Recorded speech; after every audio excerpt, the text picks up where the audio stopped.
This is Inside Outlands. I am your host, Nat Ryle, and joining me today is the one, the only Luthius, lead programmer for UO Outlands. Hey, man, how's it going? How's it going? Yeah, it's good to have you on, man. You're the most requested guest, I would say. Everyone wants you on. I was hesitant to ask you. I know you're really busy, but I finally figured I'd done enough of these. It was time to pull you in the show and just get in deep with like Outlands and UO and your history with it, you know? Yeah, and actually I'm kind of an old school player. I've never, as long as I've been playing UO, I've never actually done like any sort of like voice chat, even with guilds and things. And so I've kind of been reticent to I don't even own a microphone until as of about 3-4 days ago here. So, but I'm glad to be doing this though. Yeah, that's actually a big thing with UO. I haven't run into that with Beard Brothers, but like the orcs, they were trying to really adjust to Discord first, and then having voice comms, and then they were experimenting with role playing in voice, and that had some hilarious and funny results that we really had a good time with. But because voice wasn't around like 20 years ago. Yeah, no, and I've been playing since '97, so I've my kind of vision of UO is still even just like doing overhead text chat in guilds, like calling out people with actually in game. So that's kind of where I'm from. Yeah, let's just start, man. What is your history with UO? When did you get into the game? When did you start playing? Yeah, actually, so I followed the beta. I wasn't actually in the beta, but I kind of followed the direction of beta back in '96, I think, or so. And originally started playing about 2-3 weeks after launch in '97. I don't remember why exactly I had to wait 2-3 weeks. Maybe my crappy compact computer that didn't handle it very well. And I had AOL too, which was pretty horrid. Yeah, no, I played in Great Lakes in '97. It's kind of, I think I originally started just doing my own thing for a while, and then after about maybe a month or two, I hooked up with a group called Stormrune, which is a guild in Great Lakes. And I don't remember exactly how I got a hold of them, but they were one of the first anti-PK guilds in, I think it actually was in UO, to be honest, because they, OSI had them as a featurette for the Town Hall, the website, where they would kind of go into depth about a group. And, yeah, it was kind of interesting because my formative UO year or two was playing as a anti-PK with like 70 strength and 80 majory, kind of in the early days of UO. And actually what's kind of fascinating too is that this is around the time where everyone was using ICQ and possibly IRC. And we, as an anti-PK guild, trying to coordinate things, had I don't know too many groups that did this, but we had a scripted IRC system where whenever we would find out about a PK or attack or something, we would type in 911 space the location, and then everybody in the IRC would immediately get a warning for the location, where to go to, how many PKs, and we would probably respond within less than 30 seconds to anywhere in the game world, which did require us to constantly mark runes for every single dungeon. So we were kind of well prepared compared to most people in game, I think, at the time. I've heard of this. It's not the first I've heard of this IRC and like 911 calls, and no one that I know of, even with Discord and all our modern tools, has set up that for Outlands. I think they tried, but it just didn't get use or traction. Whereas, I think at this point, the fact that with voice chat's pretty ubiquitous, you can kind of get information out immediately. If somebody wants to react to something, or if somebody mentions like there's an event going on, you can pretty much, at this point with voice, everyone can find out real quickly. But I think with the IRC thing back in the day, it was kind of unique that a group of people could coordinate something so quickly, when people were historically just sending ICQ messages and you get a little ding, and then you'd have to read it and figure out what's going on with people. And so it was kind of a unique experience, I thought. So how long did you stay on OSI? I played Great Lakes from '97 through 2000, and I quit just prior to college. Sold all of my stuff on eBay. I think I made about $1,500 worth of. On Great Lakes, I had the first house on the road leading outside of Brittain towards Covetous, and I think I sold that 5x5 house for $500 on eBay. And which was kind of interesting. I I told my dad that, and he was kind of fascinated that I actually could make money back in the day on gaming stuff. But yes, I played until 2000, and then I think once I hit college, I played again for another year or two, back around when trying to think which expansion. I guess AOS and Third Dawn, maybe. I forget which expansion it was, but I played for about a year or two, and at that point, UO kind of, for me, lost a lot of the appeal in terms of when it became a lot more Diablo-like in terms of stats and things. It kind of lost its appeal for at least how the direction OSI was going with that. So that'd be my official server experience. Yeah, it's like 2001-ish, something like that, right? Yeah, I think it was probably towards the end of 2002 is when I actually, I think around 2002 is when I discovered that Run UO existed, and then free shards were kind of starting to make a little bit of inroad. Yeah, did you start as a player on those projects, or did you remain a player for a longer time? On the for which ones? I guess when you moved to the free shards. Oh yeah, so Relpor was the first server I officially worked on. I had been I discovered Run UO as the code base probably around 2002 or so. I think around the time when I kind of stopped doing OSI, and wasn't really much of a coder at that point. So a lot of what I was doing was just kind of dicking around with the basic Run UO code and seeing what I could do with limited programming knowledge. Which a lot of it was just making spawners and you could set teams on spawners so that various creatures would fight each other. So that was the big thing I would play around with, was making these little scripted battles. But as far as servers go, I probably from 2002 to 2010, I played actually maybe until 2011 or so, played pretty much every major free shard, whether it was all of the Eurogamers ones, I was really into IPY in Berlin. Actually, IPY 1 and 2 were probably the ones I spent the most time on. Most of the other free servers I'd probably spend about maybe 2-3 weeks on before I got either bored or found something with it that was kind of turned me off on it.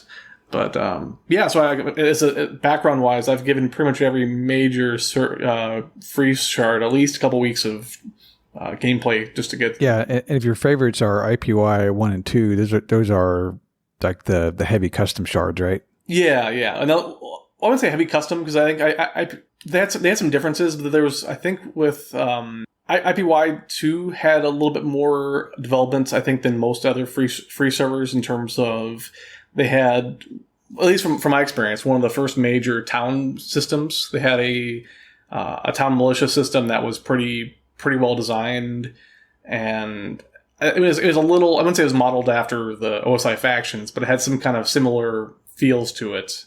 But yeah, I don't think there were too many servers that were like crazy custom servers. There's definitely some that exist now that are just, you look at it and it doesn't even remotely resemble UO in terms of hues, in terms of, like, they changed the stats entirely. And most of the servers I would stick with were still pretty true to UO in terms of the basic mechanics. And yeah, IPY 1 and 2 are probably my favorite UO experiences, I think, outside of classic 97 through 2000 OSI UO.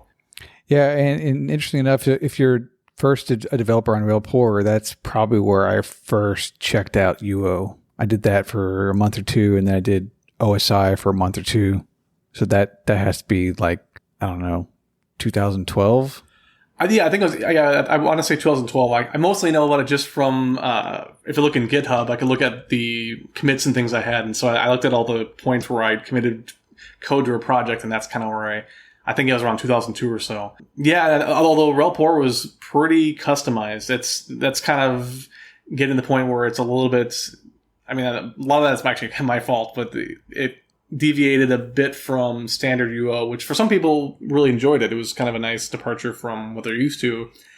But at the same time, there's a giant learning curve to it, just for the sheer amount of custom stuff we put into it. So I think for a lot of people who if your first experience was Relpor, it may have given you a kind of a different impression of how UO is. Yeah, well, the hook for that server was a very tiny map with limited pathways, so that it was supposed to be high player interaction, like high amount of time and fast at it.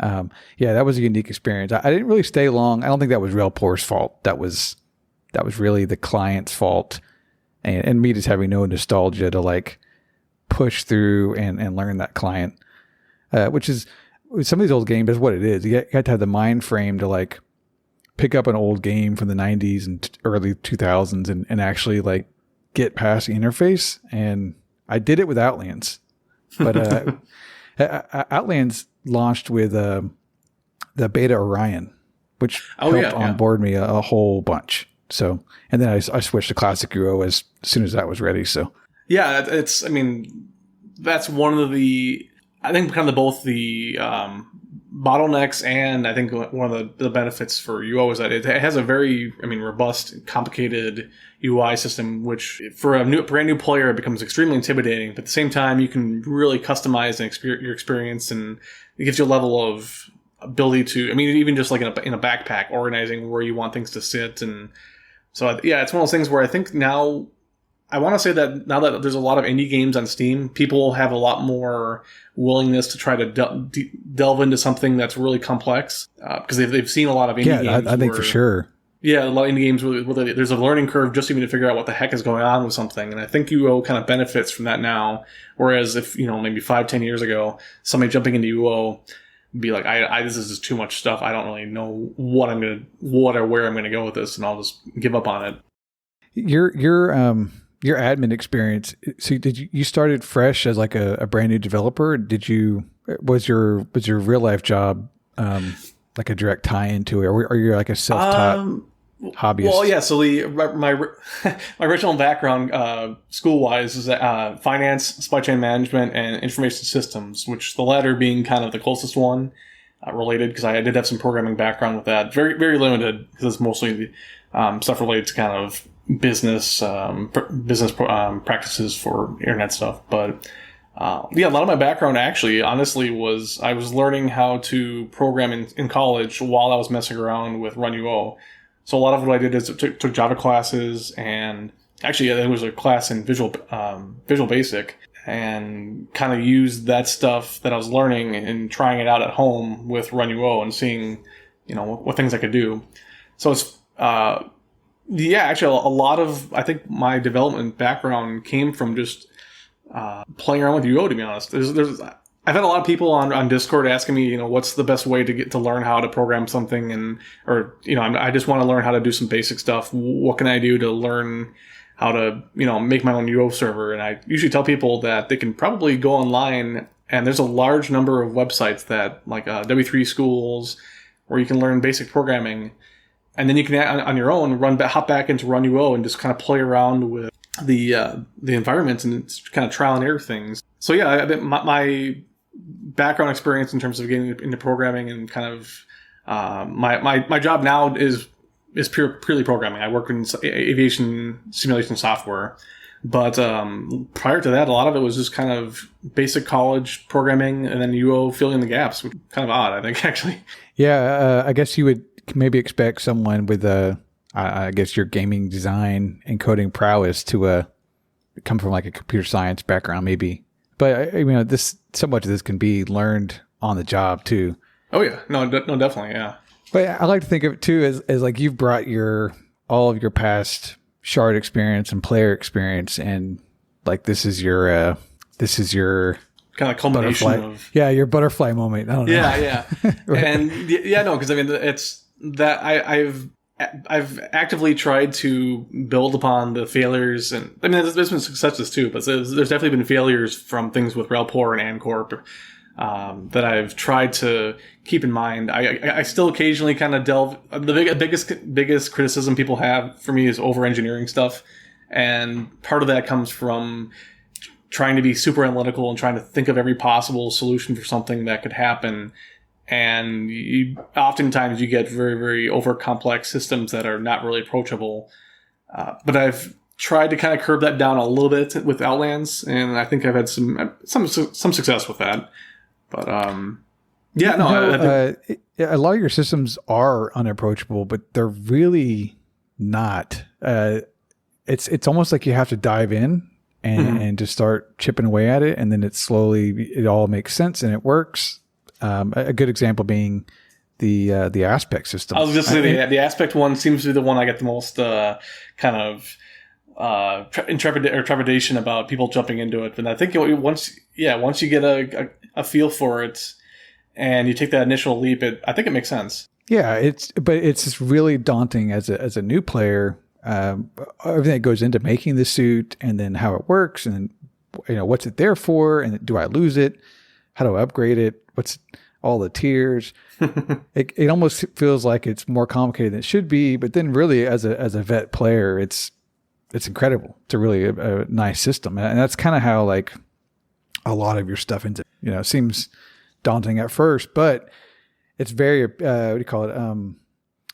Appealing or exciting when you're like the forum thread you had out about 10 months before launch, which that's where I first saw Outlands, and it just had new feature after new feature after new system and new system.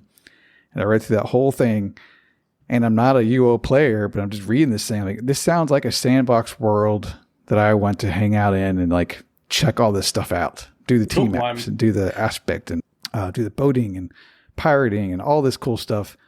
But you waited till you had all those things very fleshed out and launched with it. So like, let's go back to the beginning of the Outlands project, if you will. Like, how did all this come to be? What was your first big thing you tackled? Yeah, so the origin of Outlands actually kind of went back to AnCorp 2. We were kind of towards what was going to be the life. We hadn't planned on it being this way, but it was towards the end of the life cycle of that server. I had been working on a expansion for the server, a bunch of new content. We were going to do some new dungeons, some new boss experiences, and I had posted, I think, a preview of some of the stuff we were working on Reddit. And around the same time, Owen had been posting on Reddit, I think under a pseudonym, but he'd been posting some of the map work he'd been working on over the last few years. So he had posted all these kind of screenshots of towns, of this. At this point, he had probably at least 2/3 of a fully fleshed out world built. And I think he saw my Reddit post and asked me if there's any sort of anything that we could definitely use his skill set on in terms of building maps and things. And that's kind of how we got in contact. He actually came onto the team for AnCorp for a bit. He did a couple of the boss experience dungeon maps for us. We never actually ended up launching with, or never ended up putting him into the game, because I actually ended up leaving the server. But after that experience, we kind of kept in contact, and I told him, when I left AnCorp 2, I hadn't really planned on doing anything else in terms of UO-wise. I was kind of burned out and wanted to take a break and focus on just kind of building what I wanted to on my own. So then he contacted me a couple of weeks later and said, I'm working on some map stuff still, and maybe we can just keep working together, or at least keep in contact on what we're doing, keep in touch, and kind of bounce ideas off each other.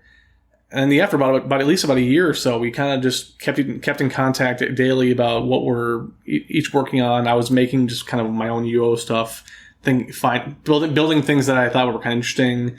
Sometimes even just recoding systems that existed already for just to see if I could do a better job with it than what OSI did, or what the basic coding was for things. And then I think around probably 16 months to 18 months into us just kind of working this thing, I think we got to a point where we realized we actually kind of had something that could probably be a full server. And I think we were both a little reticent to being this, the in charge of a whole project that was going to be released, but we just kind of decided to feel it out and see what would happen if we, kind of started making this more of an actual, like, living, breathing thing. And I didn't mean to leave your AnCorp 2 days so fast, I guess. Were you a lead developer there, or were you like a support type of stuff? Oh, yeah. So, I wasn't technically lead developer. We had a guy named Jimmy who was the lead. He was in charge of all the, he had final say on content decisions, and he was pretty much the main person as far as running the server. But I ended up doing probably about 90% of the game code for the server, actually. Oh, okay. Well, yeah, that's a lot of the... Yeah, it's a lot of stuff. That's a lot of... I think a lot of people from Outlands... obviously Relpor was a kind of a jumping point for a lot of people, but I think AnCorp was, for me at least, was a little bit of a evolution of Relpor in terms of making a little more custom content, but being a little reining it in a little bit more, and having a little bit more better documentation, and a little more of testing, and kind of a little more thought into our content. Yeah, is there because you're still primary developer on Outlands. Is there a reason why you don't have multiple people doing your job? I think like Jaden's doing network. Yeah, so Jaden's primarily focusing on network and kind of a more back end code for like technical stuff. And Vorspar is also doing some similar stuff. He's been also helping us out with bug fixing and also some additional support stuff in terms of like donation processing and he's also some other kind of neat automated features which have been pretty helpful. But when Owen and I kind of both set out when we decided we were going to do Outlands, I think both of us decided we had some experience in the past with different servers. Owen had actually was an admin on a server a long while back, and I obviously had my experience with Relpor and Corp, and I think we both decided we wanted to be the sole deciders of each of our elements of what goes into the game. And kind of, I think when we have multiple programmers, it's a lot more difficult to get your vision across and to be able to kind of create a uniform feel for the game. And so I think for me, that was the main reason why I wanted to do the majority of the content for Outlands, try to get my vision across and make a server that I felt kind of, embodied the things I liked about UO. Yeah, I think it's definitely, you both have nailed it with Owen kind of creating the map and the atmosphere and then providing all the systems and content to play in. It's been a really good team and probably the best game experience I've had ever, cool. At least in many years. It's pretty good, pretty decent praise. Thank you. The only thing I'm worried about is burnout. I want to keep playing this for a very, very long time. So if you need a vacation, no, we're fine. You have my permission. Okay. Just come back. The only risk of burnout has been a handful of systems that were the amount of effort that went into building them has been a little bit of stressful. And I actually, just one of them I'm more or less finished with, and that was the guild and PvP patch, which has been like a month in development at this point, or a little bit longer. And that's basically, at this point, content complete. There's some work left on it, but I've been, that one's been kind of stressful to me, just trying to get that stupid thing out the door. And now that it's mostly done, I feel a lot less stressed. Yeah, you might have more insight than I do on just past shards, but that to me sounds like the most ambitious PvP system in a UO server to date. Am I talking out of my ass, or is that? I wouldn't say that necessarily, because I think obviously different servers have their own systems. I think it's probably, I'm hoping at least, it's one of the more kind of coordinated systems. One of the biggest concerns we've had from players is that there's not enough PvP content to do. And from my experience, at least, okay, so as I said before, my background comes from a voice chatless UO experience where I would try to find combat wherever I can. I would sit outside of dungeons as a red player and try to lure people to attack me, and I kind of enjoyed guild wars. But one of the things we've kind of discovered in the last couple of years or so of players is that players want, I think, a lot more of a coordinated and scheduled system in place for PvP, ways that they know that they can log in and find combat this time doing these various things. And I think for most people, their basic experience with that sort of thing was either OSI factions, or I guess if you played Relpor and Corp or IPY, you'd have the militia system. But yeah, so as far as this system is designed around us having a constant schedule of PvP events on an hourly basis where players can log in, hop into something that they have defined teams. They have the ability to know exactly where combat's going to be at, and a scoring system that tracks their efforts, and then also some sort of reward system from it. So I think in terms of combined experience, it might be one of the more ambitious systems game-wise from UO, but I don't know. I guess it'll remain to be seen how players kind of feel about it. Obviously, players have already had the experience with the town struggle, faction struggle stuff, and that's been a work in progress continuously for months now. But I think we're going to try to, the whole idea is to kind of expand on that and use that as a baseline. Or the Corpse Creek contest is also kind of another sort of a outcropping of that type of experience for players. Yeah, that was your jumping off point. And I can tell you're a little hesitant to pump the system up a little bit, but just because it's not out yet. And you never know what's going to happen once it gets into our hands where we can actually mess with it and break it or yell at you for it. I don't know. I'm waiting for that, which is fine. I honestly, all criticism, even if it's not civil, I try to take something out of it. So you guys can go nuts. I'll say just from my point of view, obviously I'm in Beard Brothers. I'm usually a little PvP like weary. Although in past games I haven't been like that. I don't know why I am like that in UO. I just am. But I usually like it when there's a meaning and a purpose to the PvP. So I think that's maybe why I did it so much in EVE Online is like we owned the space we were in. I owned the wormhole I was in. It was our fleets doing this stuff and our space we owned. And so when you fought over it, like it felt like all that had a reason, a purpose. Whereas the PvP in UO a lot of times is like you're doing it for the sake of it, which doesn't sound fun to me. I think it does for a lot of players, obviously, because they're the faction struggles are really popular. It's like UO deathmatch. Yeah. But I would want my guild to have like a skin of the game, something where we're owning or controlling.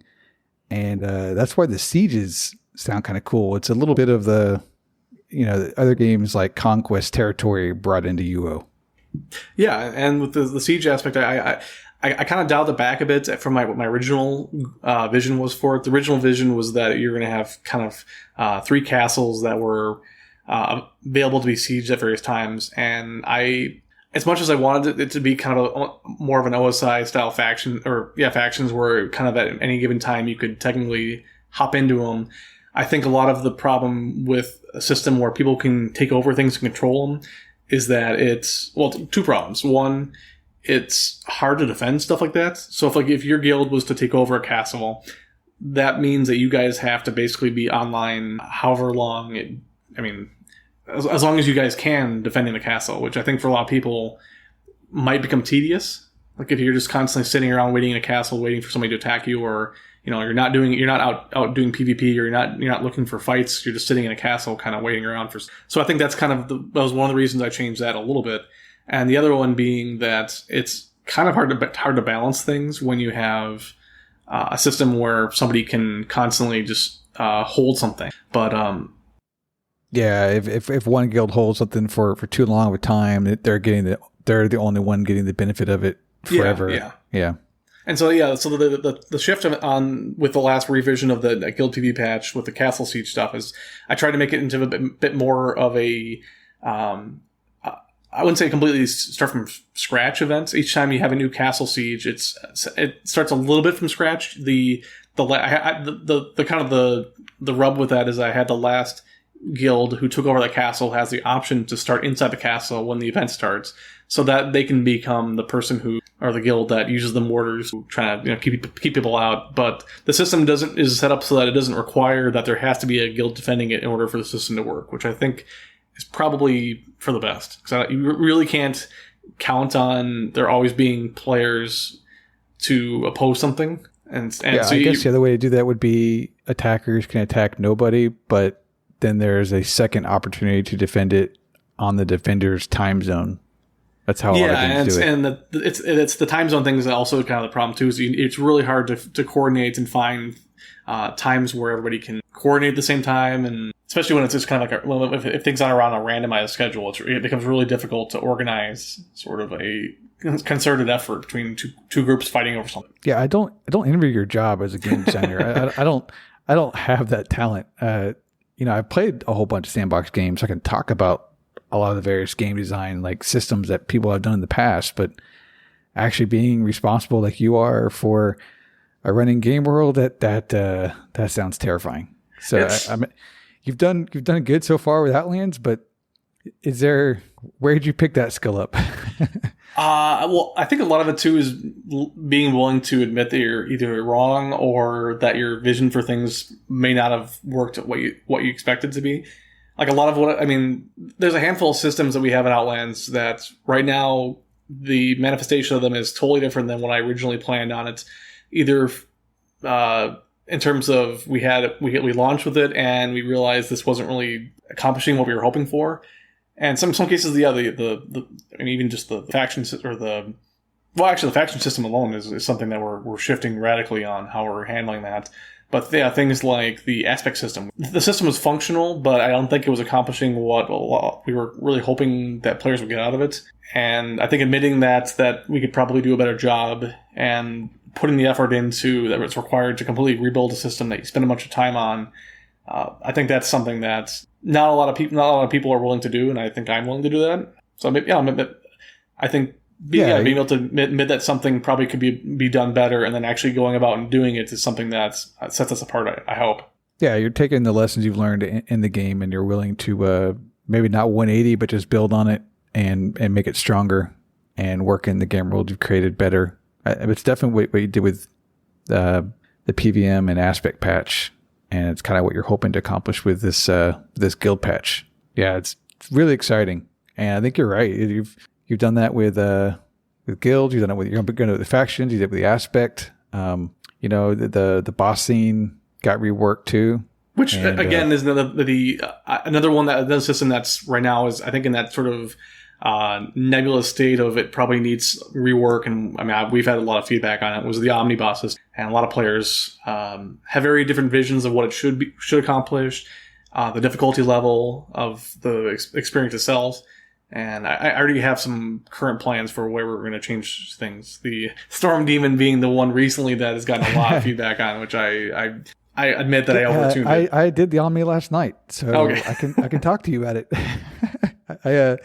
We pushed ours off for a long time. I don't know. Beard Brothers, we're very PVM based, and I think and risk adverse at times, and while we're allied with SUP, who are not like that at all, we also are noobish a lot of times. I think we used the boss scene to kind of grow our player base skill wise to take on that kind of content. We finally felt we're ready.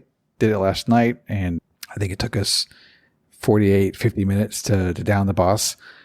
And for sure, the current effort to get to it with the Omni book and then the actual boss fight being an hour of your time is kind of insane. And then the possibility of losing all that work to the server, and then the rewards is feeling very underwhelming for all the effort put into it.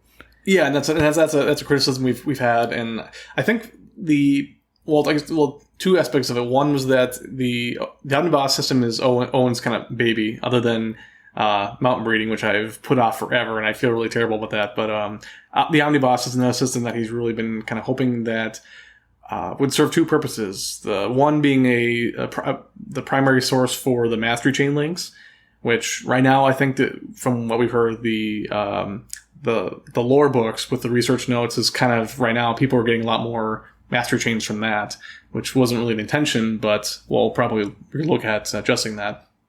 But then also the omnibus system was kind of intended to be a server-wide event. And I think a lot of people were under the impression that it was more of just a solo, my guild can do a giant boss type thing.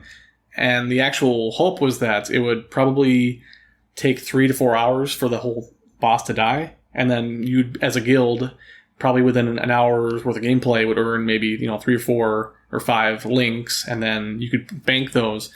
And then anything else at that point on was just kind of a bonus for you. And then it would create a bunch of PvP in the server for a few hours. So I think that's something that would be... Yeah, the event part of it, actually does sound cool. I don't think anyone's opposed to that vision of Owen. I think it's the hour-long fight. The way I would love it is if it was percentage-based, so maybe half as long, and then at a certain percentage, like the invite to the server went out with an announcement. I don't know if you do that based on like where the boss is at. Is he like 80, 90%? Then you open it up and then you shorten the fight, because like with families and all that, and like having a schedule with families and kids and an hour, we had that was a highlight of UO for me for sure, because we had so many people there, all the coordination. I hadn't seen something like that since EverQuest 1 days. It was really, really cool and a lot of fun.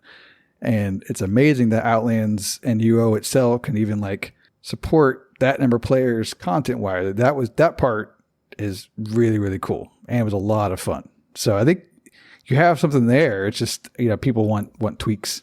Yeah, and I think we can definitely do a better job. We've been, as staff, we've been kind of trying to experiment and figure out what would be a system that would both make things feel rewarding for a guild, and also at the same time accomplish the ability to have it as a PvP event for the server without having the original guild that created it feel like they're being shortchanged in terms of the not getting anything out of it for the effort they put into it. So we're still working on it. We have some ideas, and yeah, that's gonna be one of those systems that most likely will go through a couple different changes just for trying to get a better experience for players out of it. Yeah, we really appreciated like the boss summoning that let us do content in our time zone, which was a big boost to just our activity levels and participation and comms and hanging out together and doing cool content. And right now, I think the mini bosses are open to the servers. Those are big. Yeah, big the mini fights. boss. Owen is hoping that we can do the mini. I can code it. It's a matter of time and when. But we're going to probably do a similar mechanic with mini boss summoning. Oh, okay, yeah. So that'll be cool too. Yeah, so you got changes in the works for every part of the game. Oh yeah, we have no shortage of any sort of content coming out. It's just a matter of time and effort and having the availability to do them and us prioritizing things. Okay, I got us way off track. Oh no, that's fine. That's totally fine. We're back to the beginning of Outlands. So I was actually going to say too that I as admin on and Corp, I actually remember when Beard Brothers started out and Papa Carl just created the guild, and it was a majority was a bunch of players who hadn't played UO at all. So it's kind of fascinating watching them hop into UO, and it was I don't know, it was kind of it's hard to describe this, but it was kind of nice seeing a guild or a group of players who didn't mind being killed.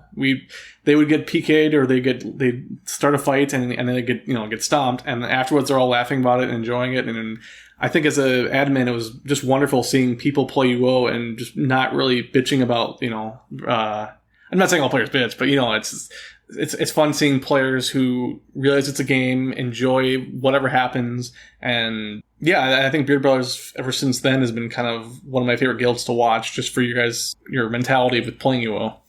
Yeah, I don't know if it's a rare thing or not, but they're definitely players like me. Heck, we're a whole guild of people like me where you love the PvE, but you like all the danger that comes with it. That just makes it all have more meaning and more fun. And then we can band together and fight back, and that stuff's a lot of fun too.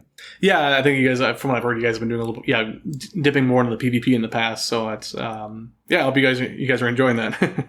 Yeah, I think we won an IDOC last night, which is, or 2 nights ago, that was fun. So you have the beginning of the server going on with Owen. When did you guys, what was the scale, or what set it off to where you said, hey, this is not something I'm just playing around with. I think this is something we're gonna take to completion. I think for me, the realization when it was something that was serious was when Owen started up a Discord channel. Because at that point, we actually had people that people prior to that point, people have been asking us what I was doing, or I'm presuming asking Owen what he's doing, and a handful of people, I kind of told them that I'm working on a project. Some people, I gave them very vague hints at something. But as soon as Owen created the Discord channel, and he just kind of did it on his own too, I was a little bit kind of surprised.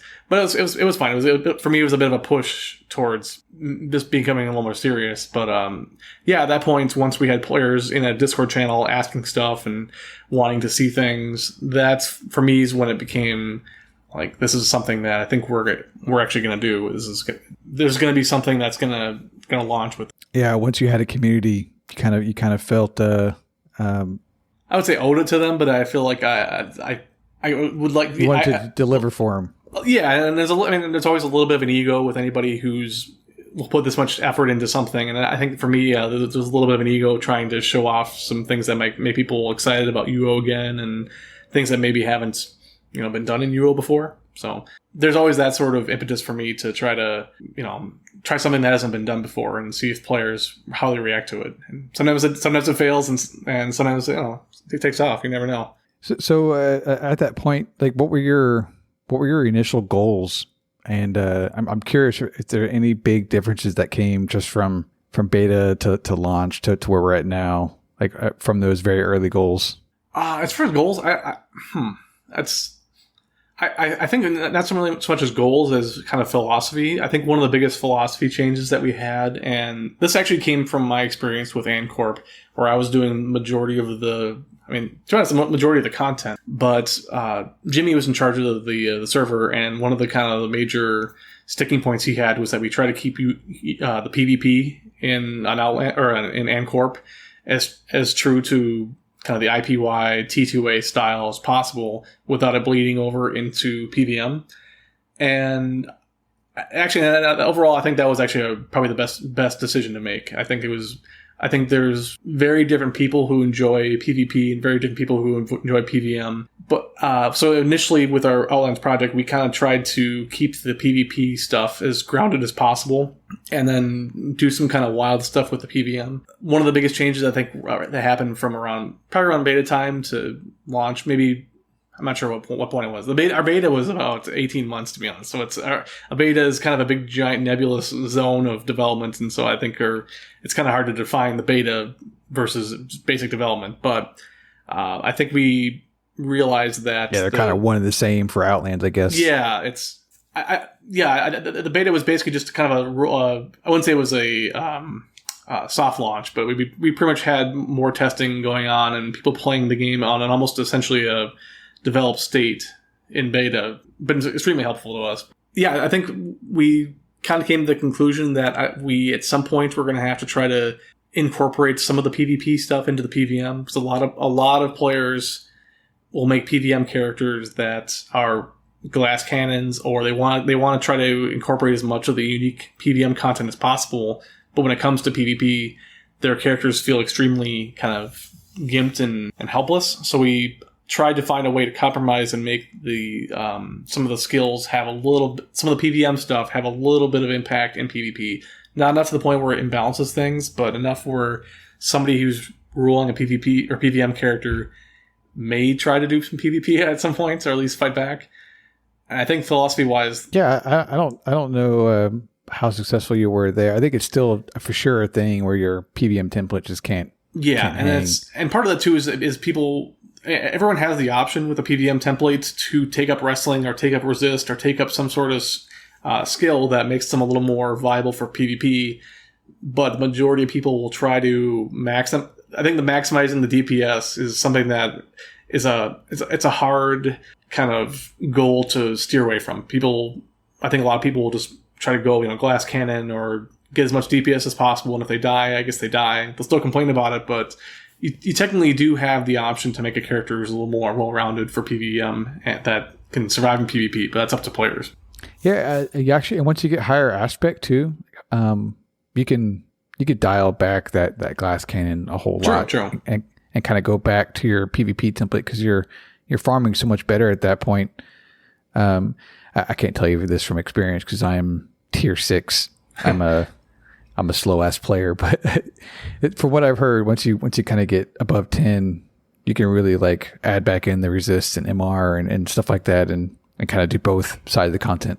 Yeah, I think it really comes down to what your level of risk averseness is, and I think there's a lot of players who, it's completely their decision to make whether or not that they want to go full bore and, like I said, maximize DPS, or if they actually, because there'll be people who have a tier 12 aspect stuff and they will just they'll maximize as much as they can, and if they die, then they'll it's up to them. It's people have their own level of risk averseness. Yeah, I mean, also, like, if you're going to make 20K more gold an hour, then you might make more, like, you might make more than you actually get killed. So. Oh, yeah. No, I mean, historically, from my experience from being a farmer, I guess I don't know if I famously said this, but when I played IPY2, I probably farmed about 4 hours a day into Starred as a provocation, tamer, lockpicker. And I think I had majory, but I basically had like no defensive skills, and I farmed nonstop for 4 hours a day for about 16 months, and I don't think I ever once tried to like fight back in combat. It's one of those things where if you kind of look at it as a risk or return on investment type thing, or gold per hour, you're better off just farming and sucking up when you die and just get back to work. And I think a lot of people kind of adopt I that. bet you can easily not do that and farm a little less. You know, you might have to hang out another extra hour to make up the same amount of gold, but at that point when somebody comes in or rolls in, you can actually, you know, hang or run away better. Either way. Yeah, true. And even survival actually kind of matters too. But yeah. It really comes down to somebody's personal mentality. I think some people, it's sort of comparable. I think the same thing it's kind of related to blackjack. Are you somebody who feels horrible if you draw a card and bust, or would you actually rather have somebody have the dealer, you know, dealer break or whatever? Would you rather be somebody who like is dying and you owe something that makes you angry, or something where you're like, okay, I'm going to move on from this and just get back to work? And I think, you know, if your mentality is, I don't like dying at all, then you should definitely go, you know, conservative, take up some wrestling, take up some resist, and focus on PvP stuff a little. So I would also say at least one of your initial goals would have had to been making every skill matter, right? Yeah, no, that's definitely one of the first things a new player here sees is like, oh, look, like camping is this and inscription is this, and you know, they get really excited and then they start making unique and different builds, and yeah, it's definitely a very huge positive to playing on Outlands. Yeah, and that's something that I think even started back in Relpor. I tried to take a lot of... Relpor was kind of just a giant melting pot of all sorts of crazy ideas I had. A lot of them didn't have much testing into them, and they weren't typically well balanced. But I kind of got that feel for trying to look at it as skill and have it be something different. Like, for example, spirit speaking, we had, I think on Relpor, the ability to shapeshift into different creatures. You could do, but yeah, and Corp had a little bit of that too, where we had skills like camping and begging. We had a kind of a parallel system to taming called the Henchman System, which I don't know if too many people know about that. I remember that, but it was the idea that you could recruit NPCs. So like you could recruit a knight or a squire or something and have them act as essentially a tamed creature for you. Except for you had to use camping and begging as the two replacements for animal taming and animal lore. So things like that. Cool. We've tried to give various skills a little bit more of a flavor hopefully without imbalancing stuff too much. Let's move on to kind of like I guess I have questions basically leaning towards you as lead developer in Outlands and kind of what motivates you to keep going and to keep pushing forward and coding for UO. Money. No, I'm totally kidding. No, actually, no. For me, that's kind of the one thing it's funny is that I think in terms of developers, Owen and I are the least people interested in money out there. Probably. I mean, I think really both of us have a mindset where we want to push the limits on what you can do in Ultima, or at least try to come up with something that's unique in some regard that people haven't experienced before. Even things like poker, for example. That's something we get asked about all the time. And Owen had a contracted somebody to put together a whole bunch of new artwork for poker for us. As of right now, I don't think we have any code in the server that was actually given to us by anybody else. Pretty much everything at this point has been something I've built from scratch. Even the housing system was completely rebuilt just because I wanted to see if we can do a better job with it and have it be something that's kind of completely unique to us. Even with poker, we were debating using one of the public scripts on it, and I think Vorspire got us either the, I don't know if it was Run You a Gamer or You Gamers, but he had a script for us for poker. And originally I was considering using it, but at this point I decided I'm just going to try to build a poker system from scratch. And so that's kind of what I've been doing the last few days here, just to see what you can do with the system, make it a little more unique compared to what other servers have done. See if there's any sort of kind of quality of life things with that we can add into the system that doesn't exist elsewhere. And I think that's kind of like a UO flavor to it. Yeah, both in terms of the having. I mean, a lot of our I kind of think of this in terms of Blizzard with World of Warcraft, which gets a lot of shit now, but when it came out, I think what a lot of people appreciated about WoW was the amount of polish that went into things. There was a unified UI feel to it. Every system seemed to kind of feel like it works together. looks like it belongs together. And even things that were kind of new seem to still fit within the genre of things that for an MMO. And I think a lot of what you've done that with Outlands for sure with your and I think with your kind of new just, look to the Gumps and everything. Yeah, the all the UI stuff. I've been trying to make it feel like the whole entire thing is coordinated and it belongs together. Even for the new systems where it's kind of like the aspects or the mastery chain stuff. Kind of, hopefully it's something that's new, but it still doesn't feel too foreign in terms of working with it. Like, so, if the UI makes sense, if the concepts of the mechanics kind of fit into somewhere along the lines of something that makes sense in the game world. So, but what keeps you motivated though?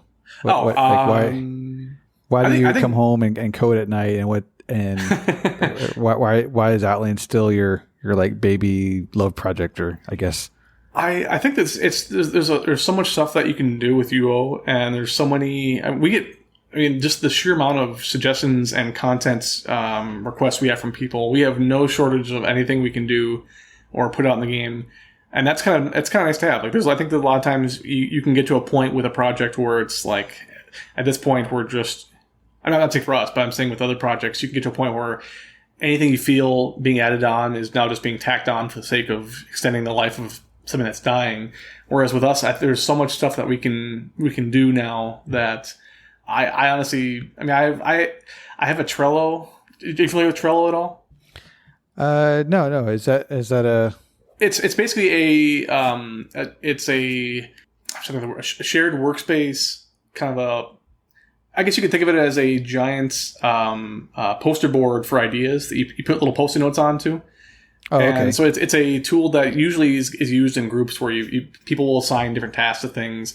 I have my own personal one that's just for me that I list anytime somebody suggests something to me, either a bug to fix or here's something that'd be kind of neat to have in Ultima Online or whatever. Everything I come across, I add to that. I think at launch I deleted or I archived all of the stuff that I had at that point, and I had 1,500 items in there. And now I'm back up to 2,200. So there's like 2,200 different things from players that are either, I wouldn't say necessarily bugs. Most of them are kind of quality of life updates or things that are kind of nice to have. But then also new concepts for things like if somebody wants for fishing, they want to have some sort of a new, like kind of offshoot of the message in a bottle system. But there's just, literally at this point, thousands of things we can do now for our server that I think we definitely can tackle a huge chunk of those. So I have no shortage of things to work on for probably a decade, to be honest.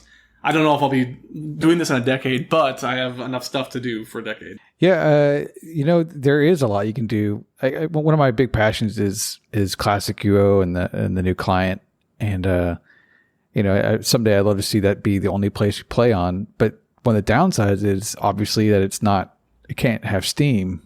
It can't have all the macros and like UO crafting is really tedious. And I think a lot of reasons why people even stick with it is they have these really nice built up Steam macros that most servers and Outlands allows.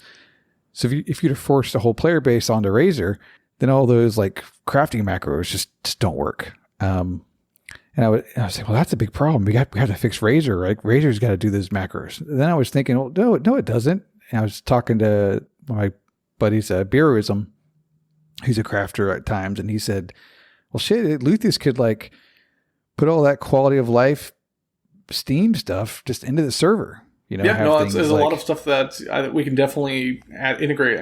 One that very minor one that it's not a huge deal, but Razor had the I haven't used actually Steam that much. I'm sure Steam has it, but the stealth steps, we actually just incorporated that into the basic system messages that players get when they walk around. So you don't really need to have something that tracks stuff with an assistant or whatever. But yeah, there's a whole lot of quality of life stuff that I would actually love to do, and some of them we're going to do. I think even the things like targeting closest, we could probably honestly set that up internally with us, that you no longer use Steam or wherever else to do that sort of thing. You actually just use a command that server side we manage it. Yeah, you can have it to where it only targets monsters closer and not a player. Yeah, because we have that request a lot, and the just because it gets asked a lot, I'll mention this. But the the server negotiation with Steam, there's most of the targeting stuff comes in a kind of a giant bundle. So like it'll be target closest, which will incorporate, target closest monster, target closest gray or red or whatever. And we're kind of stuck with Steam currently that we can only turn it on or off for just the closest. The problem becomes obviously a target closest person, because that really imbalances PvP. So we've been kind of hamstrung with that. But yeah, I don't have experience elsewhere. Yeah, Outlands is kind of my one experience, and I've just gotten used to Next and Previous, and then Last Target, and to me it's nice. I don't miss it. I've just kind of got used to it. But I know that's not the case with a lot of UO players that have been around a long time.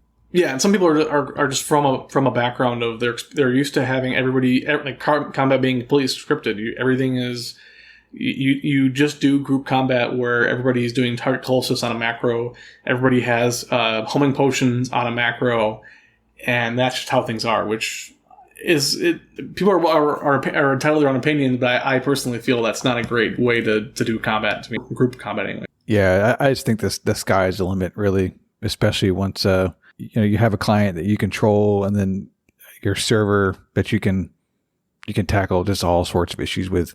Yeah, I had to think outside the box when I was talking to my buddy about it. I think you could just take that mentality to a whole bunch of the game. Yeah, no, I'd absolutely love if we could come up with, if we can get to a point where we had one universal client that everyone, or at least like 95% of the player base, was all on board with moving towards, and we could completely control what sort of features get negotiated. We can have, the ability to actually just extend the client to do what we want. So that'd be fantastic. Right now we do have our kind of outliers like Steam. We have players who have issues with Steam, and a lot of times we can't support it because we honestly have no idea what the code base for Steam is doing. They're having issues with kind of crazy crap going on locally for them, and we can't really, find any way to debug it or figure out what's going on. But yeah, I don't know if we'll ever be at a point where we have a singular client. I'd like it to be that case, but we still have to account for players' personal preferences and still make sure that everyone who wants to play can still play it in their preferred manner, as long as it isn't causing major imbalances in terms of gameplay. Yeah, I personally love the idea of an even playing field, and I think most people would appreciate that as well, even if it's not the field they perhaps want to be on, if they know all the players have the same level of play. I think it'll go a long way for the stability of the game and PvP. But you're right though. You need to have the adoption there, which it may not be. Yeah, and I don't think we're at the point yet where we can force that on players. It's just one of those things where we hope we can create a situation where there's enough incentive for players to try to move over to a client that does most of the features that they're used to without losing too many other features. I think that's where the classic UO has to keep coming in terms of providing quality of life improvements. There's still gonna be some features that. What about the security measure? 'Cause you have 20 years of hacks that still work on Outlands. Yeah. For some, not all of them, a lot of them do, because the client is essentially the same. Where something like an Eve or modern MMO, they're just constantly changing, and the client's changing, and the server's changing, and whereas you have all this stuff, and you have hacked DLLs, and you have bad scripts, and you have bad clients, you have clients that connect with all sorts of weird things, and I don't think that kind of stuff is rampant here, but if you had something that you controlled, then you could just stamp out all of that shit. Yeah, no, it'd be nice, and that's one of the few, a handful of things that I've been kind of taken aback by is the extent that how much stuff people have tried to automate. Which is I think the most obvious one was when we had our CAPTCHA during beta and launch. The sheer amount of effort people went into trying to break through the CAPTCHA was pretty impressive. It was simultaneously kind of infuriating just because we had to constantly try to change up what we were doing. But it was also, I will say, it's a little impressive how much effort people would have put into doing things like optical character reading and any sort of automation just to get past a CAPTCHA for a game where you're chopping wood. Yeah, competitive people are nuts. Yeah. Yeah, people, it's both impressive and annoying the extent people will go into to try to automate certain things that aren't really meant to be automated. But it comes with the territory, I suppose, for UO, and people had 20 years of experience and expectations of what they're able to do in a game, and some things people don't want to do by hand, even though we want them to not to automate, harvesting, but people are going to try to do it. Yeah, I guess you as a developer can look at that as, well, like, how do I make it more interesting where the players can actually engage with it? What can you do to mining and harvesting in general to attract new and old players to actually go harvest and supply crafters? I know currently there is a lack of resources coming in, but I think there's still enough to supply everything that we need. Just Yeah, no, it's I think that's been one of the few systems where I've been a little bit at a loss of a way to make it feel active without being tedious. And in terms of like fishing, in terms of lumberjacking and mining, it's really difficult to try to make something where, as a player, you're going to want to sit for 45 minutes and click something to get continuous stream of ore. I don't know. I get it. I think I spent 8 months in EVE Online getting to like the max setup for 2 characters, and I did it 8 months in. I had the setup, and when I went out, it was like 2 weeks of doing it. I was like, dude, I am fucking done with this. Yeah, no, I had GM mining from I think I started in late 97, and I think I hit it around 99. I actually by hand, I didn't use a single macro for GM mining on OSI, which is kind of crazy. Yeah, well, I think at that time there really wasn't a lot of macros to be had like we have these days. Oh, I mean, most people didn't macro. Oh, the macro people would use, and I use it occasionally for certain things. But if you would take like a stapler and put it on your keyboard and have it like looping last object for certain stuff. Yeah, the penny in the keyboard. Yeah. And I remember one time I was 14 when UO came out in 97, and I on the keyboard I had my macro, aka the stapler set up, and my dad came in and saw that, and he's like, "What the hell's going on here?" And I had to explain to him what macroing was, and he just kind of shrugged and walked out.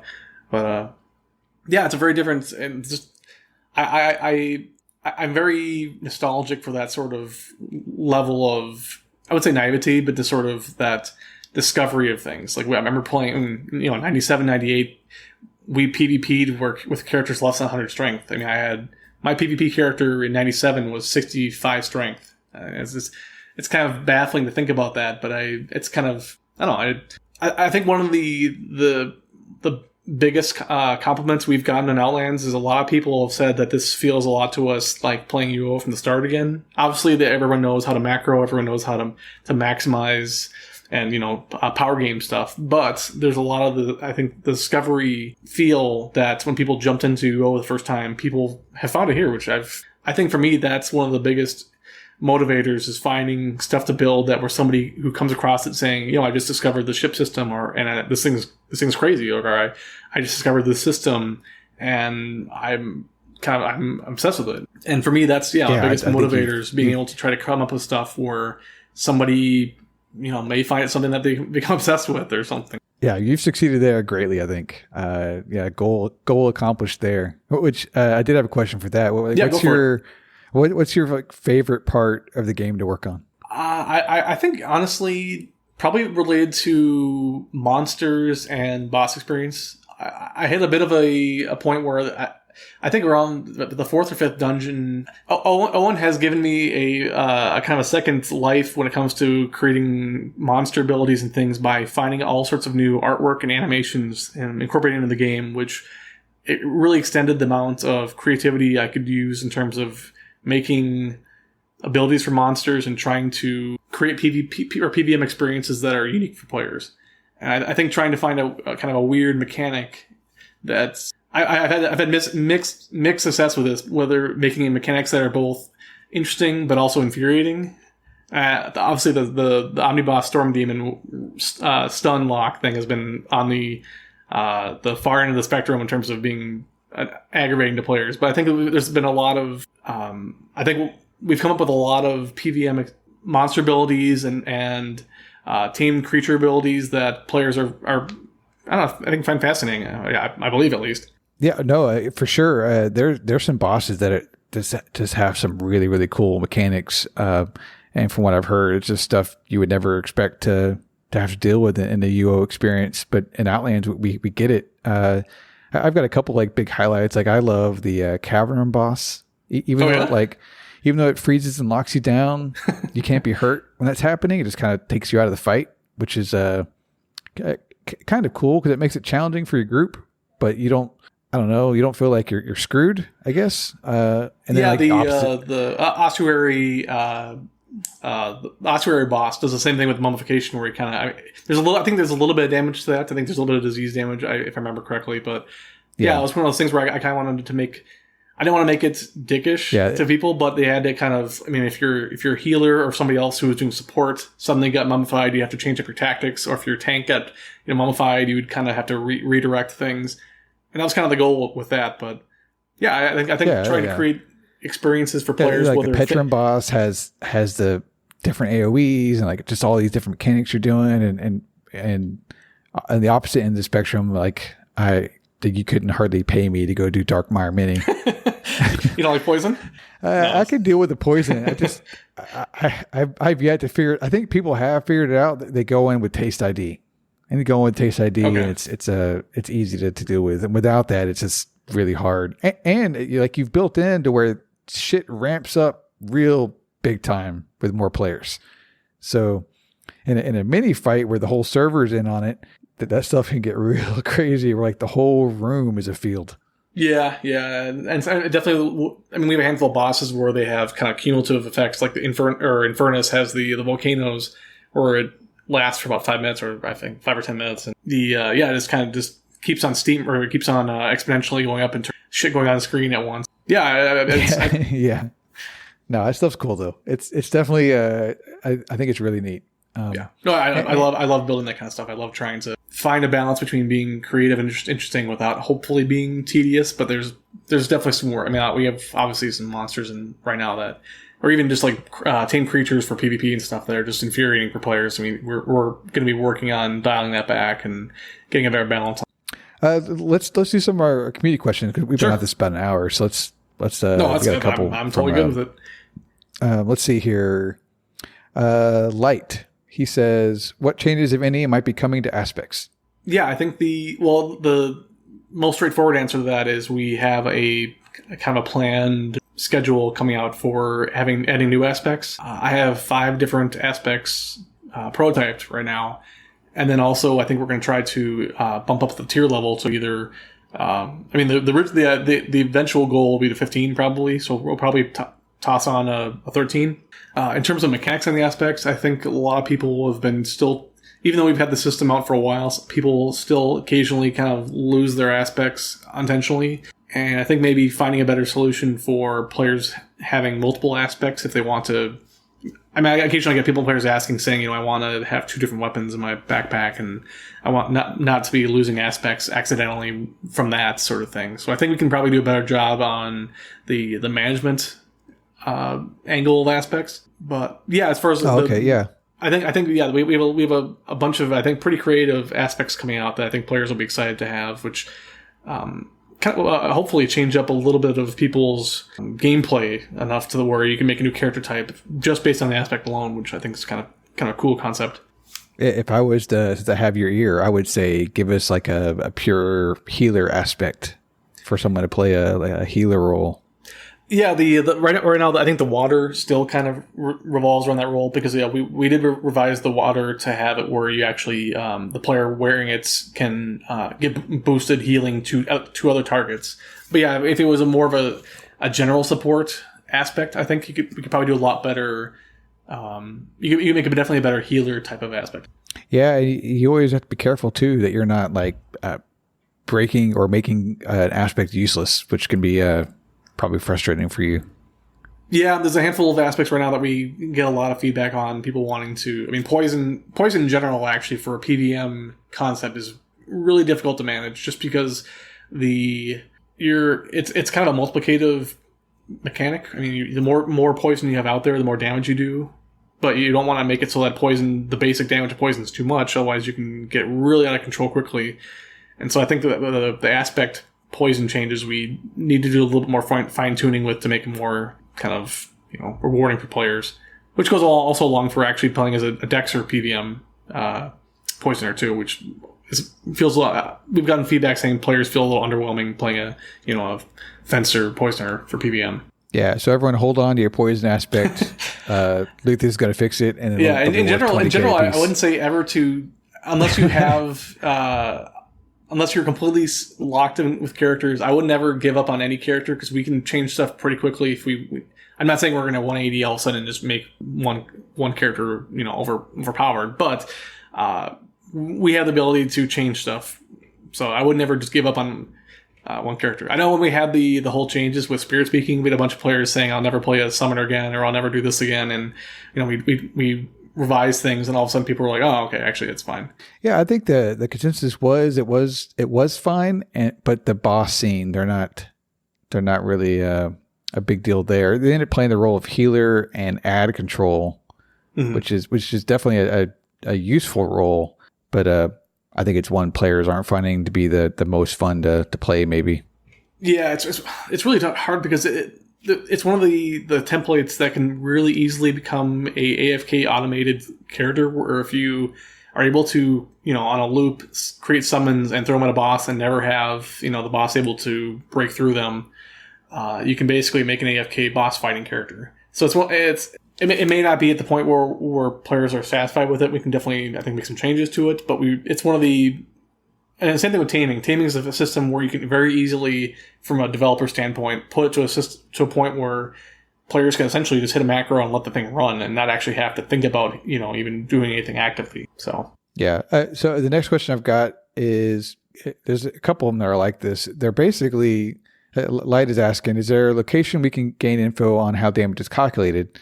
He's talking about master chain links, but I think we have the new wiki that's out, which is kind of updated by the community and some of the developers. But it's you that knows a lot of these intense formulas, and some of that info is just. I think you've been pretty open about sharing it when you've got them, but maybe having a way it's to finding get the information that might be the problem, or at least trying to find exactly where to locate it. Yeah. Try to find the other question we had, but it was basically, Bacchus, he said, there seems to be so much missing from the wiki that probably only you can understand, decipher what plans might be in store for the wiki going forward. So they're really similar. I think people just want a way to get from your head to our head some of those crazy formulas. Yeah. I've been promising this a while, and I'm going to try to finally, now that I've gotten a handful of these big systems I've been working on for a while, like the Guild PvP patch and the X Poker, which taking a bit of time up, I can finally get around to doing the player stats profile page, which I know a lot of players have really been wanting that to be updated and to be more informative. And I think that'd be a good point where you can basically break down for a character where all their bonuses. And I think also at that point that'd be a good place to attach the individual wiki links for each system. And if players want to get into the real nitty gritty of what the actual formula is and how, what order things are added, we can have a link at that individual bonus that shows them, what's the full formula for it. But I think the player stats profile is probably going to be the central point where players will be able to figure out, okay, with my character, I have all this crap going on. What's coming from where and how much am I being added up to? And right now, the mastery stuff. I think that's a great way to tackle it. Yeah. The mastery stuff right now, players don't have a really good way to view what their bonuses are. And admittedly, I haven't upgraded the arms lore gump that shows, weapon damage with that stuff. And the same thing for the animal lore with barding. So those will be changed here pretty soon. I guess I would add to that maybe a way to simulate. So put your gear on to a certain tier, put this buff on, and then see what happens to your AR and your damage and DPS. Yeah, no, that's something we can definitely look at. One of the things, for a while we kind of put it in the back burner, but I was originally planning on having the battle trainers that you have in town, making a player purchasable one that they could put in their house. So you'd have a little battle major domo or somebody that you could keep in your house that you could test out damage on. Oh yeah, that's cool too. Yeah, we always, when the test center comes back, that's kind of been the go-to place to do those kind of things too. We have from Quoth, we have what do you enjoy about coding? I think it goes back to what I said before, as far as being able to try to create something that hasn't been done before in UO. I feel like I'm kind of biased, but I feel like there's a lot of. I'm pretty active on Reddit in terms of at least viewing all these posts from various servers, kind of showing off what their server does, or what advertising to servers. And I feel like in the community there's a very reticence to try anything unique with servers, and so I personally like trying to push the limits on what you can do with coding in UO in terms of I don't know, just various systems that haven't been tried before, or just I don't know, maybe taking an approach to some things that with like taming or with the aspect type stuff where you're actually kind of building something. I don't know. I enjoy trying to tackle a solution or something that maybe hasn't been tried in UO before. Another question from Quoth. He says, "Will there be an Outlands API?" So I don't know what he's after here. Maybe a way to it's probably the same thing as we had. I don't personally have some experience with it, but I do have from a admin perspective. On Relpor, we had a website that was I can't remember the name of it, but we had a system where we would upload in-game data. Actually, okay, I guess the best example people probably know of is the Lost Lands. Lost Lands has a absolutely fantastic web interface where players can see all sorts of in-game data in terms of how many, or actually UO Renaissance has this too, where you can see all this data about how many monsters have been killed, various things. If you had that go-to API, then you could use that for third-party tools like Eve has this. Eve Online has this where you have like economy things and websites and you just do cool things with the data. Not necessarily to make like scripts or things that would break the game, but more of like just tools for players to have in their arsenal. Yeah, and I think a lot of those things really are ultimately end up being just kind of neat things to look at, but there's not a lot of stuff you can really make decisions on. I think for the majority of it's just kind of a need, like, I wonder how many, harpies have been killed. And it's neat, but in terms of actual, like what players get out of it, well, if it's coming from Quoth, I know what he's going to want to get out of it. He's going to his market empire better. He's economy and market, so he would want to use the API to like have a badass spreadsheet. Okay. seeing which items are being sold or being sold or. Yeah, exactly. Okay. I suppose we could technically do some of that stuff. I'm a little reticent to giving all of that info out. I think that there's we had a little bit of a experience with that with the server ranks, the server rank system that I put up, where we were showing a lot of kind of player gameplay details in terms of numbers of certain things, and we had murder counts listed on there, which I thought would be kind of players would find it pretty interesting, and ultimately it ended up being something that kind of was detrimental because we had a lot of players who were purposefully res killing people, and it changed their gameplay philosophy just to get onto this list. And in that case, I don't think it was a positive approach. If you make a list, someone wants to be on the top of it. No ifs, ands, or buts about it.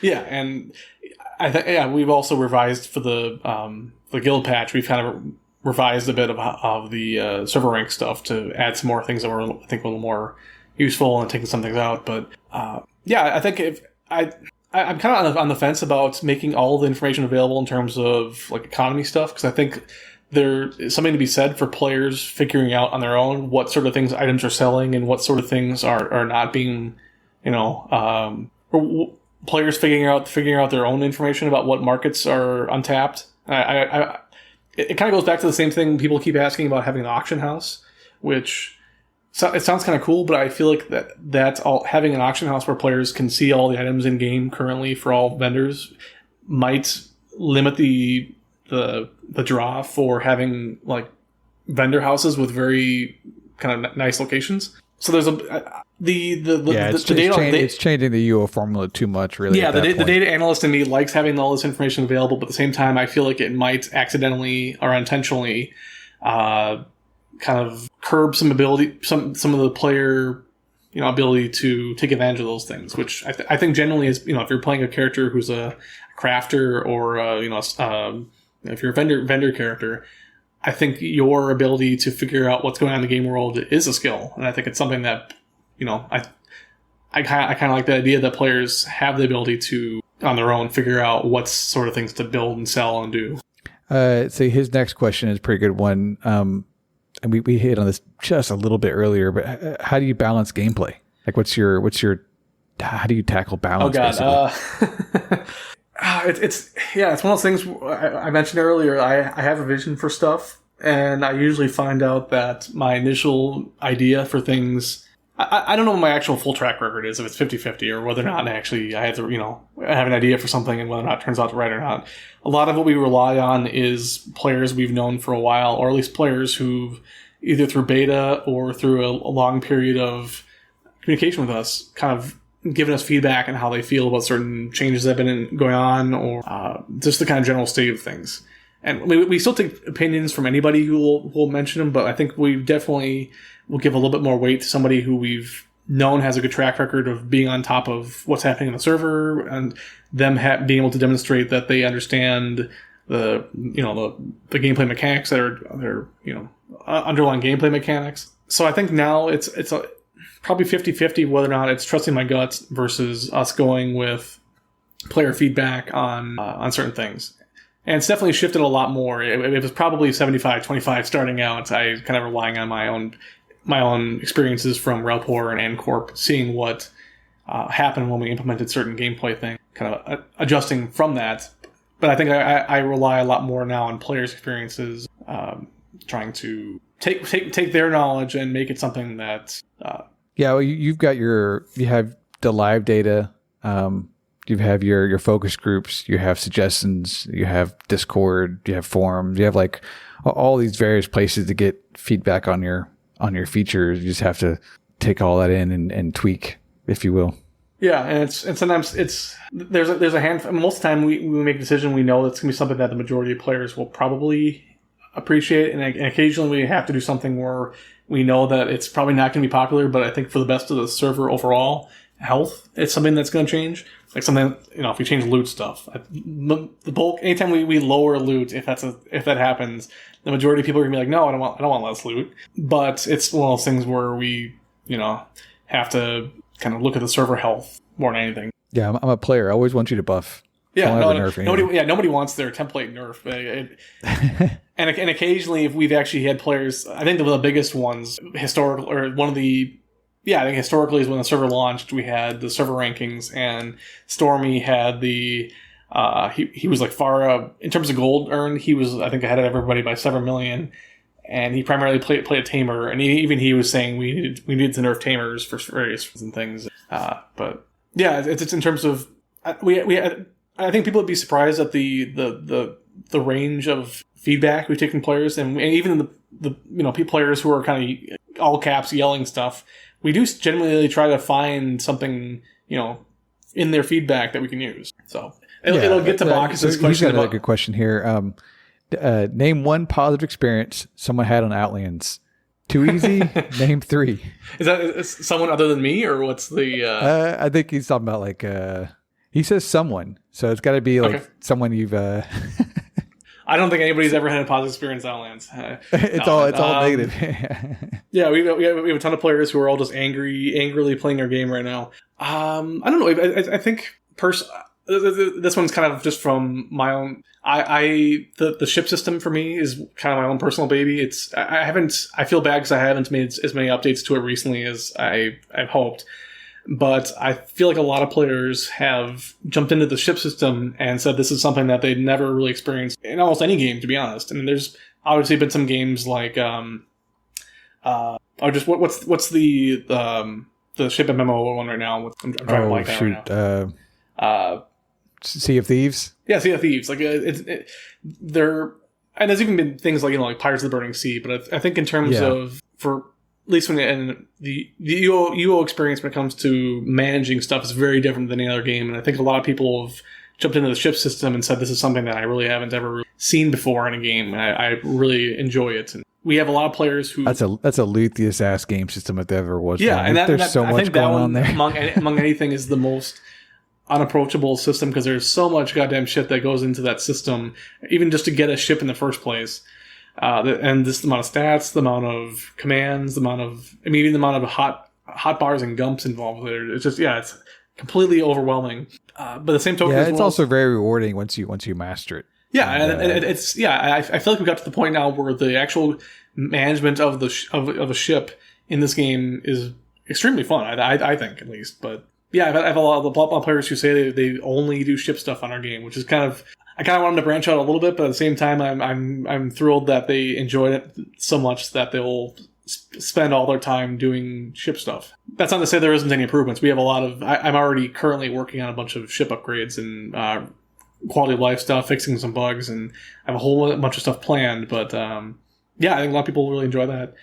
Other systems, I think the boss fights. I think a lot of players have given us a lot of feedback saying that like some of the boss fights they've had on Outlands have been something that they've never really experienced before, and I think that's something that I think it's it goes both ways. Sometimes we've had players who said this is the hardest thing I've ever done in Outland or in Ultima Online.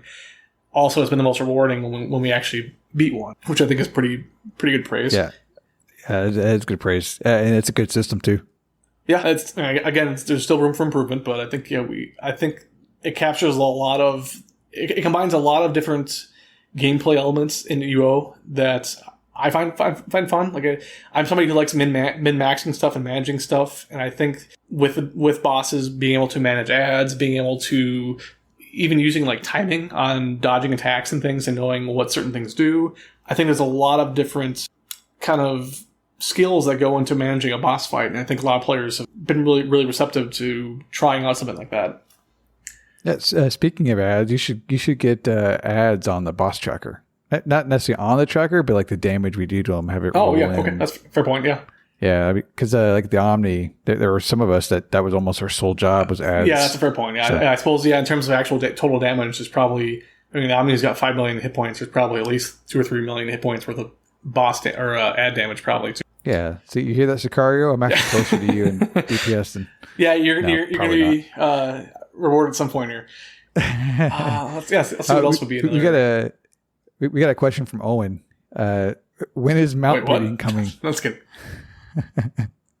What was that? He wants to know when mount breeding is coming. I told him we're going to have house breeding before we have mount breeding too. So we're going to be finding a way to combine houses together before we do mount breeding. No, I feel really bad because we've been promising mount breeding forever, and I even built a system. I built a gump system for it. I built all this other stuff, and then we at launch introduced a whole bunch of different mount colors. And then some specialty mounts, and then it kind of got complicated from that point on, trying to figure out what I'm going to do with all these different hue combinations and what we're going to do. And it's still on our list to do. It's going to happen at some point. Actually, more than anything, we're going to be. Let's put you on record for when it will be done. At some point, there we go. I will officially say it's going to be done at some point. Nice. Let's see. Well, actually, on that similar note, though, we actually have a number of new mounts coming out that some of them have been custom built. Actually, we have a number of people who've been doing custom artwork and animations for us, and I think we're ready to. I think Owen may have teased some of them, but we actually have a number of pretty high quality mounts that are coming out. So I think people should be pretty excited about those. Yeah, I think people will be, especially if the artwork matches kind of the artwork people like to see in UO. Yeah, and it does. I've been very, very reticent about adding any sort of crazy crap like ridgebacks, and that's one. Even just like rideable beetles. Whenever I see that on other servers, I'm just kind of like, oh god, I don't want that to be here. I was originally actually not even going to have llamas and bears, and I kind of caved on that due to popular demand. But I think overall aesthetically, give me a giant dragon mount and a glacial hue, or even there's like swamp dragons. I can't stand the sort of half-assed animation approach that OSI did for some of these creatures, like swamp dragons, where they just look kind of goofy moving. But we got some stuff that we're pretty impressed with and proud of, and I think it will fit into the general aesthetic we got going on. Okay, we got a big one from Bacchus. So let's see. There have been a number of changes made that would seem to be widely accepted, but reversed later after a small minority complains the loudest. Examples would be limitations on recalling into a house by a non-friend, or the change that would not flag a blue in PvP if fighting back against a red. How do you and Owen measure changes that could be overall benefits for the majority versus the complaints of the minority? I think it kind of varies from system mechanic to mechanic. I think a lot of times if we have something more, well, actually, to take a step back, we get a lot of feedback, and it may seem in the main Discord channel that only a handful of people are actually just voicing their opposition to things. We do get a lot of feedback from people all over the place in terms of private messages and even on the forums too, which most people don't think that people use the forums, but we still actually get a fair amount of messages from the forums. But a lot of the things we've rolled back or we've reverted have been things where, I think a lot of times if something we're not quite sure that it's gonna have the effect that we want, we'll defer to what's currently in place. We'll roll back and we'll kind of readdress it.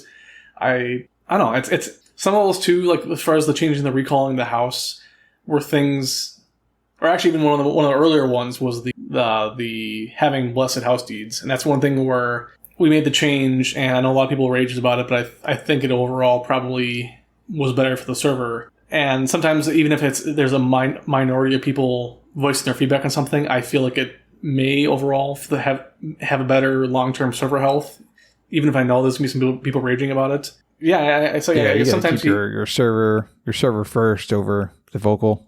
True, and I want people to be happy and feel that the changes that are being made are generally accepted. But occasionally there'll be things where like I said before, it has to go to long-term server health, and I think it might in some cases be unpopular, but do that. But yeah, it's kind of hard to answer that in terms of in terms of the vocal minority getting what they want. It's sometimes they're right, sometimes they're not.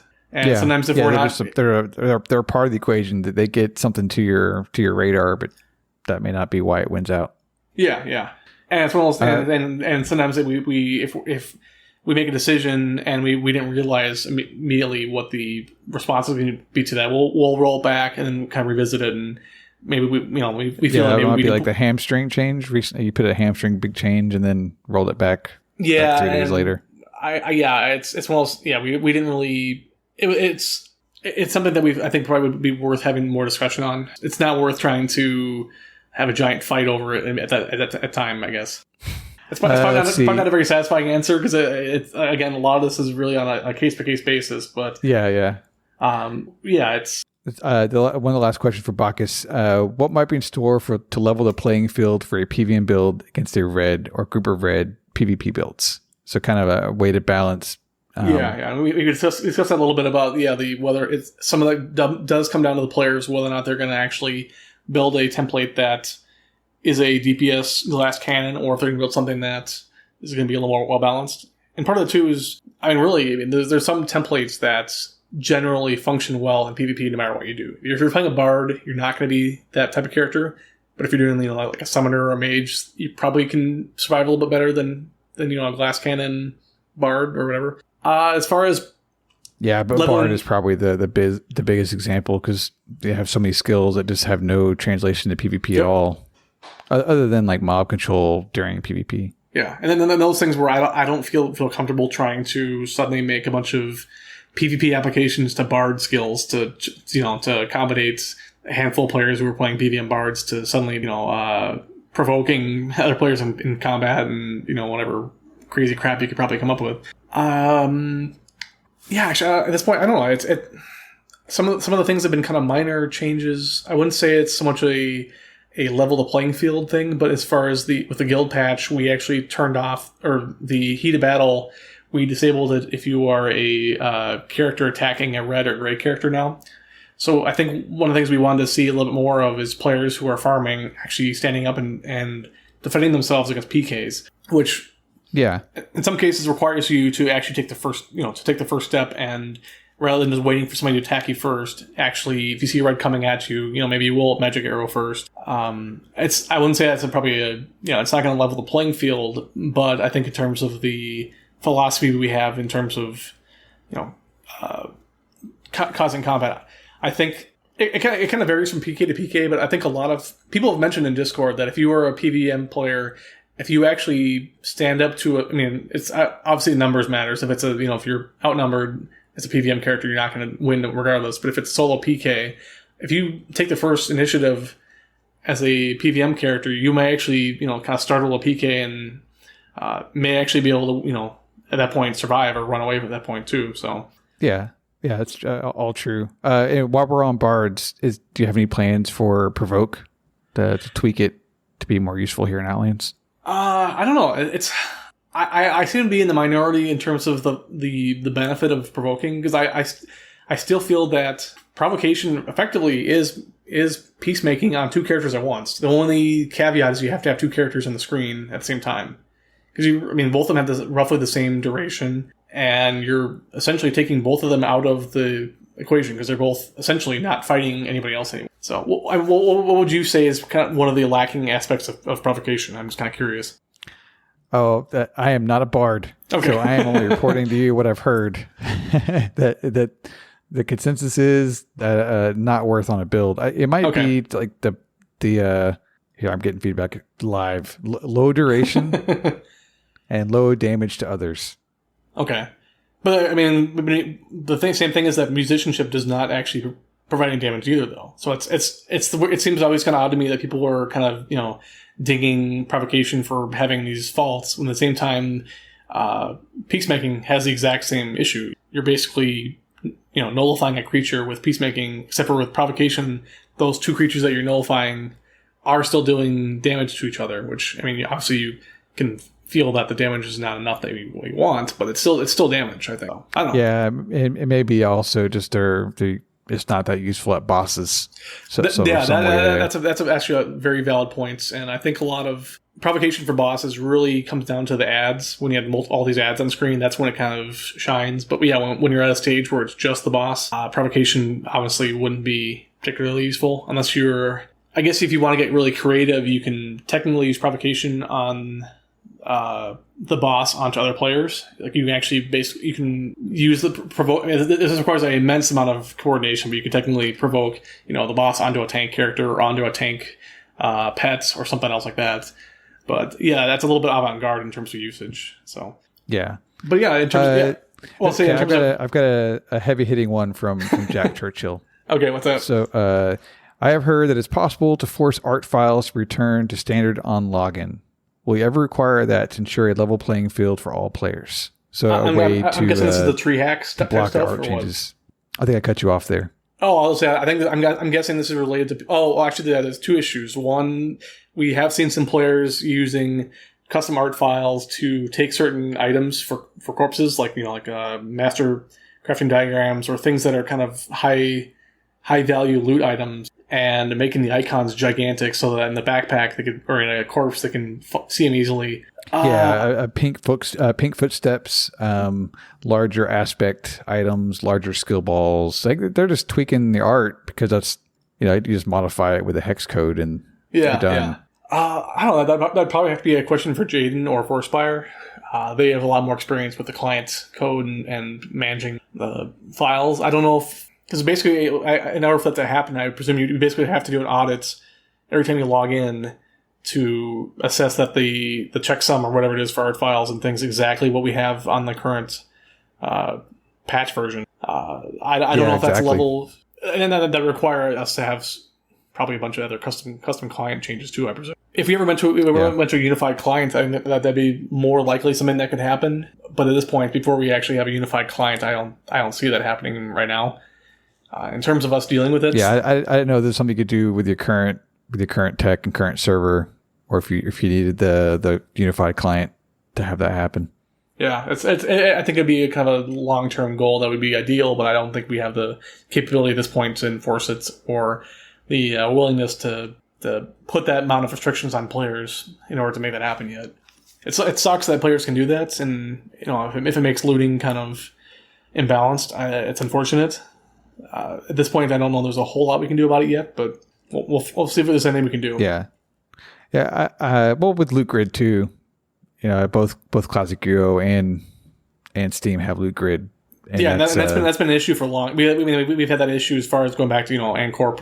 It's been a while where players have been annoyed about being able to loot things more efficiently than other people, and so it's been a UO issue for a while. And our final question from Marsh He wants to know, why are energy vortexes and blade spirits worthless here? Could they be improved for PvP? I think I know why they're not good for PvM. It's because you want summoners to matter. Yeah, that's part of it. But is there anything you have plans for some of the earlier level summons? Well, I think Blade Spirits is one of those things where it's a level 5 spell, and it's one of those things where historically in UO, both Blade Spirits and Energy Vortex were light years better than any other way you could farm things. I agree with that. They should still technically be worthwhile here, and that's probably something we should work on. The DPS on them should be a little bit better than a basic summon of the same level, just because of the fact that you are risking. I mean, the whole point of those two spells is you're increasing DPS, but you're also risking having them attack somebody else and, putting yourself at risk. So, I think we could definitely make some changes to those spells to make them a little slightly better. And you as a player, as a summoner, or even just a basic mage, making the decision whether you're willing to risk the DPS for those things. I do like the fact that with all of the custom summon stuff here, the changes we have to the actual summons, players seem to make a decision whether or not they want to actually use demons or earth elementals. At one point, I think fire elementals were a little better. I think earlier on it was all demons, and now it seems everyone's using elementals, but both are still pretty good. Yeah, I think right now it is kind of focused, or it has kind of turned into mostly demons and and earth elementals. I think we can get back to a point where players, originally during beta, or at least end beta, early launch, players were using 2 or 3 4 different types of elementals just to kind of from the tool set based on what they were fighting. And I think that would be kind of I'm kind of rambling here, but I think we can we can improve on the vortex and blade spirit damage to make them a little more attractive, and players who are a little less risk averse trying them out. As far as PvP, I don't know. I've never really found that energy vortex and blade spirit PvP feels super rewarding. It feels more of like and I'm somebody I've spent a lot of time in COVID is 3 on Great Lakes and other servers dealing with people attacking with blade spirits and EVs, but I don't. Yeah, let's drop those on those new one tile pathways and it's a lot of it. Ossuary 4. I mean, some areas, and Owen actually has been working on trying to kind of clear up some of the areas that have been definite bottlenecks. I think we have still a handful of them, but I don't know. I'd have to kind of make. I don't know if philosophically speaking, Energy Vortex Blade Spirit PvP is something that I feel is really rewarding for players. But I would like to hear more feedback from players. That's a good answer. It's maybe buff them a little bit for PvM, but you kind of like their spot in the current PvP meta. Yeah, I haven't seen too many people trying for PvP, which obviously is probably based on the damage and based on their effectiveness here compared to OSI or somewhere else. But then again, for OSI, everybody farmed with either EV or a demon, and for PvP, everybody used very, very similar things. And I think here we have a lot more options, and so that's why you see a lot less people relying on those here. All right, man. I have taken too much of your time. I really, really appreciate you setting aside the time to sit here and have a conversation about UO with me. It's been awesome. So I hope the players and Outlands as a whole enjoys it, man. Thank you. Yeah, no, it was fun doing this. I genuinely like talking about UO. Usually it's over chat, but it's been pretty great actually. And now that we've got you a mic, like you should hop on one of those dev debriefs. Yeah, I know I know that was gonna be the next step. As soon as I got a microphone, I'm gonna be in all this other stuff. So I will definitely try to make a concerted effort to pop into some of the other development stuff. Yeah, I think it's awesome to hear from you. The story of your rise to Outlands lead developer, and then the partnership with Owen, and then just kind of getting the nitty gritty of some Outlands details has been a whole lot of fun. So thanks, man. Appreciate it. Awesome. Well, thanks for having me on. All right. Go to our website, InsideOutlands.com. Join our Discord, get updates, listen live. If you catch us, leave us and our guest feedback. I don't have a guest lined up yet for the next show, but we will find someone interesting to talk to you. So I'll see you guys in 2 weeks. Thanks again, Luthius. Thank you. All right. Later.